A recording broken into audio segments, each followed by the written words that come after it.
अस्सलाम वालेकुम स्टूडेंट्स, हम लोग 5.5 एक्सरसाइज बेटा कर रहे थे जिसमें हमने क्वेश्चन करना था। आज क्वेश्चन में 11 में बेटा करना है। उसमें लिखा हुआ है कि a spinner is spun, find the probability that the alphabets on the landing. अब यहाँ पर देखें बेटे, जो क्वेश्चन बताया हुआ है उसके साथ एक फ़िगर बताई हुई है। देखें ना, ये फ़िगर बताई हुई है। इसमें देखें बी है, सी भी है, ए भी है, डी भी है, ये सारे लिखे हुए हैं। और फिर उसने फाइंड करने के जो पार्ट्स बताए वो भी यही कहा है कि लैंड कहाँ करेगा, वो बी पे करेगा, ए पर, डी पे करेगा, सी पे करेगा, या नॉट डी पे करेगा, नॉट बी पे करेगा। तो उसकी प्रोबेबिलिटी में फाइंड करनी है मैंने। तो यहाँ पे मैंने क्वेश्चन नोट किया हुआ है बेटा। देखें, जब स्पिनर को हम स्पन करते हैं तो इसमें अल्फ़ाबेट्स टोटल जो आते हैं वो 12 हैं। ए में 3 आ रहे हैं, बी में 5 आ रहे हैं, सी में 3 और डी में 1 आ रहा है। ये 1 टाइम्स 3 ए है, इसमें 5 बी हैं, सी भी 3 है और डी भी 1 है। अब हमारे पास नंबर ऑफ जो सैंपल आ गए ना वो 12 आ गए हैं। अब वो फाइंड कर रहा है, इसका प्रोबेबिलिटी फाइंड करनी है हमने। तो हमने बी पहले मालूम करना है। पहले पार्ट के अंदर बी फाइंड करने के लिए क्या दिया है, तो हमारे पास जो बी है ना वो 5 टाइम्स आ रहे हैं। तो जब हम प्रोबेबिलिटी लगाएंगे तो एक फार्मूला अप्लाई करेंगे हम कि N B divided by N S. तो हमारे पास एन बी हमारे पास जो आ रहा है, प्रोबेबिलिटी जो इवेंट्स आ रहा है वो 5 आ रहा है, और जो टोटल हमारे पास नंबर ऑफ सैंपल्स आ रहे हैं वो 12 आ रहे हैं। ये बेटा हमारा आंसर आ गया। अब लिखा हुआ है नॉट बी, या बी का नॉट उसने कह दिया।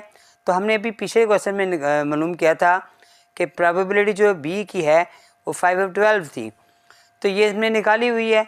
अब हमें नॉट मालूम करना है, तो हमें पता है कि जब नॉट मालूम करते हैं तो प्रोबेबिलिटी को हम माइनस करते हैं 1 में से। जब 1 में से हमने 5/12 माइनस किया, एलसीएम लिया 12 को 1 से मल्टीप्लाई किया, 12 आ गया, माइनस किया 5 के साथ, तो हमारे पास 7/12 बेटा हमारे पास आंसर आ गया। थर्ड पार्ट में वो डी कह रहा है, तो डी जो ना हमारे पास जो नंबर ऑफ उसके इवेंट्स है ना वो 1 आ रहे हैं। अब हमने डी मालूम करना है, तो मैंने यहाँ पर इवेंट्स के लिए डी का वर्ड यूज़ किया है। तो अब हमारे पास आएगा वही फार्मूला लगेगा कि N D divided by N S.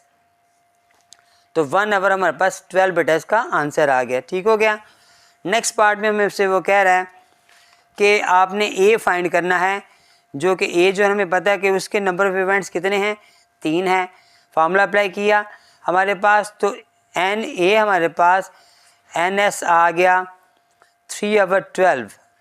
आप चाहें तो इसको डिवाइड कर लेंगे टेबल पर तो आंसर आ जाएगा।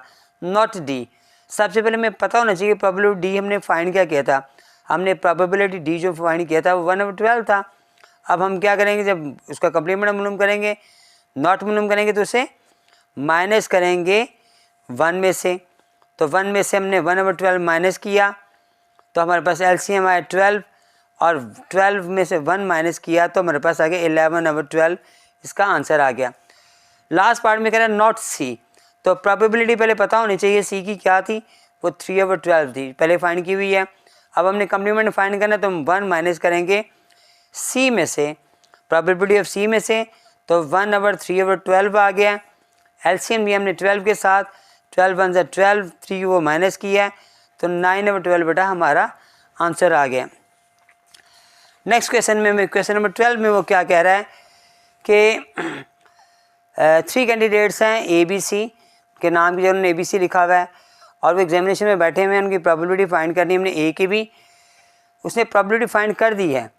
ए की 0.25 है, बी की 0.28 है, सी की 0.255 है। अब वो कह रहा है ए और सी मालूम करें, फिर उसने कहा सी और बी मालूम करें।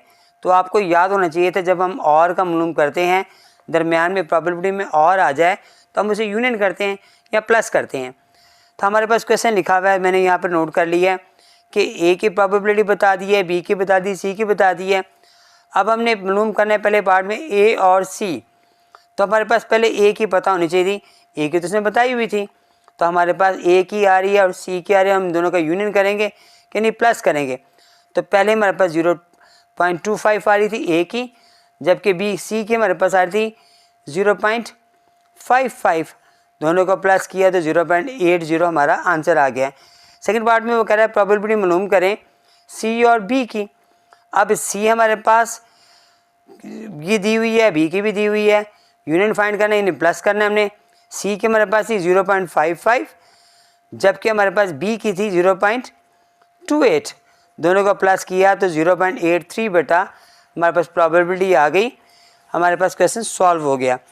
नेक्स्ट क्वेश्चन हमारे पास जो आ रहा है 13, उसमें वो क्या कह रहा है, वो कह रहा है एक फेड आइस है, हमने रोल किया है, अहमद को विंस करनी है गेम्स, तो उससे रिजल्ट में दो बातें बताई हैं उसने कि ऑर्डर नंबर भी आ जाए तब भी वो विन कर जाएगा, डिवाइडेबल बाय 6 डिवाइड किया जाए 6 से तब भी वो आंसर जीत जाएगा। अब हमने प्रोबेबिलिटी फाइंड करनी है कि अहमद कैसे विन करेगा। तो डाइस को जब रोल किया जाता है तो दो रिजल्ट बताएं उसने, एक बताया ऑड नंबर के साथ या डिवाइड करें 6 के साथ। तो हमें पता है कि डाइस के अंदर जो सैम्पल्स होते हैं वही 6 होते हैं और एन एस हमारे पास 6 आ गया। अब ऑड नंबर पहले पार्ट्स के अंदर क्या कह रहा है वो 1 3 5 आ गया, यानी कितने एन ए आ गए, 3 आ गए। प्रोबेबिलिटी फाइंड करनी हमने तो हम फॉर्मूला अप्लाई करेंगे N A divided by N S, तो हमारे पास एन ए आ रहा है 3 और हमारे पास एन एस 6 आ रहा था। फिर वो कह रहा है उसके सेकंड पार्ट में कि अगर 6 से डिवाइड किया जाए, अब मैंने इसका नाम चेंज करके बी की जगह बी रख दिया है, तो वो हमारे पास बी के जो आ रहा है वो 6 आएगा, तो हमारे पास एन भी 1 टाइम्स यानी 6 आएगा उसमें। जब हम रोल करेंगे डाइस को तो एक ही मरतबा 6 आएगा। प्रोबेबिलिटी फाइंड की हमने तो हमारे पास आ गया 1/6। उसके बाद वो कह रहा है कि ऑड या डिवाइडेड बाई डिवाइजेबल बाई 6, तो हमें पता है हम दोनों में यूनियन करेंगे। तो पहले का आंसर आ रहा था हमारे पास 3/6, दूसरे का आंसर आ रहा था 1/6।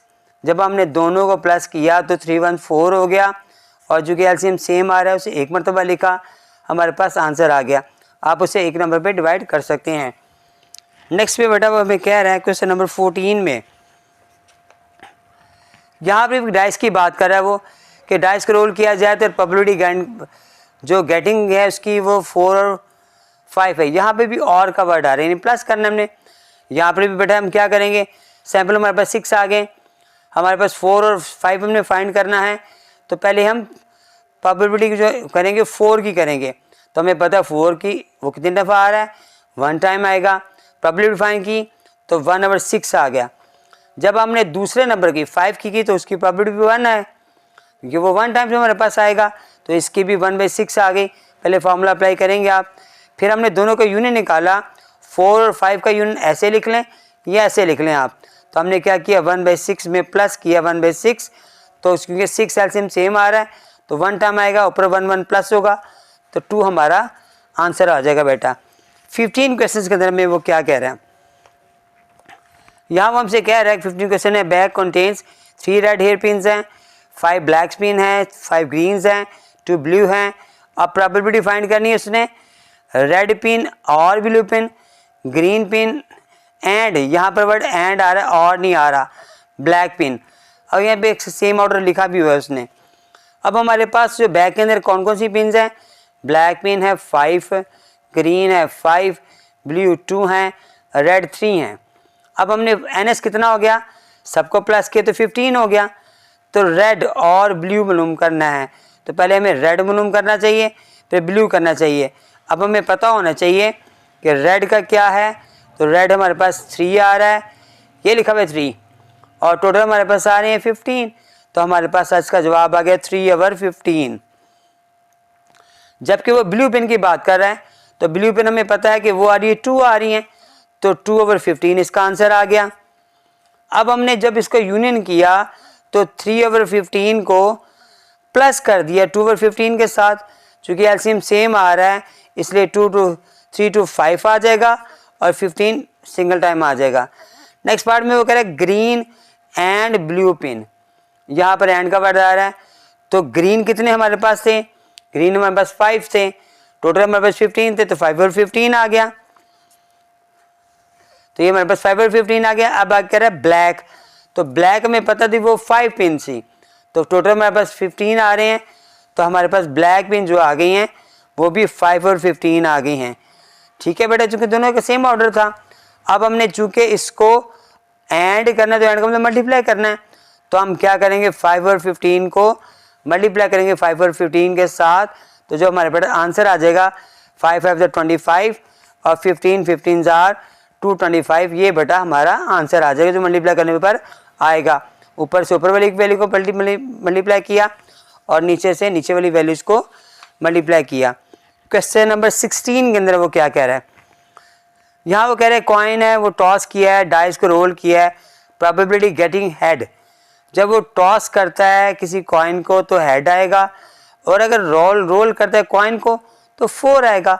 अब दोनों को हमने मालूम करना है, तो हम कैसे मालूम करेंगे? पहले हम कॉइन का मालूम करेंगे। कॉइन को टॉस किया तो हमें पता है सैम्पल में कॉइन में सिर्फ 2 फेजेस होते हैं, हेड आता है या टेल आता है, तो एन एस हमारे पास 2 आ गया। अब वो हमें कह रहा है कि प्रोबेबिलिटी जो हो सकती है वो हेड आने की, तो वो निकालें हम। तो एन ए हमारे पास हेड जो 1 टाइम्स आ रहा है, प्रोबेबिलिटी फाइंड करनी है, 1 आ गया, एन एस हमारे पास 2 था, 2 लगा दिया। अब डाइस को रोल करेगा तो इसके सैंपल जो होंगे ना वो 6 होंगे, एन ए 6 आ गया। हमें वो कह रहा है कि 4 आना चाहिए, तो एन ए 4 कितने टाइम्स है? 1 टाइम्स, क्योंकि ये भी 1 आ रहा है, 1 मरतबा आ रहा है। तो हमारे पास पी ए कितना आ गया? टोटल हमारे पास 6 थे, ये 1 आ रहा है, ये 1 नंबर 6 हमारे पास आंसर आ गया। फॉर्मूला अप्लाई कीजिएगा। अब वो कह रहा है हमें कि हेड एंड डिजिट 4, तो हमें पता होना चाहिए कि हेड में और डिजिट में जब एंड आ जाए तो हम उसमें मल्टीप्लाई करते हैं। हमारे पास पहला आंसर आ रहा है 1/2, सेकेंड हम आंसर आ रहा है 1/6। दोनों को जब आपने मल्टीप्लाई किया 1 1 ज़र 1 आर और 6 2 ज़र 12 आ गया, तो ये बेटा हमारा आंसर आ गया। ठीक है बेटा, कुछ क्वेश्चन सॉल्व किए हैं, इंशाल्लाह कुछ नेक्स्ट समझाऊंगा इंशाल्लाह। अस्सलाम वालेकुम।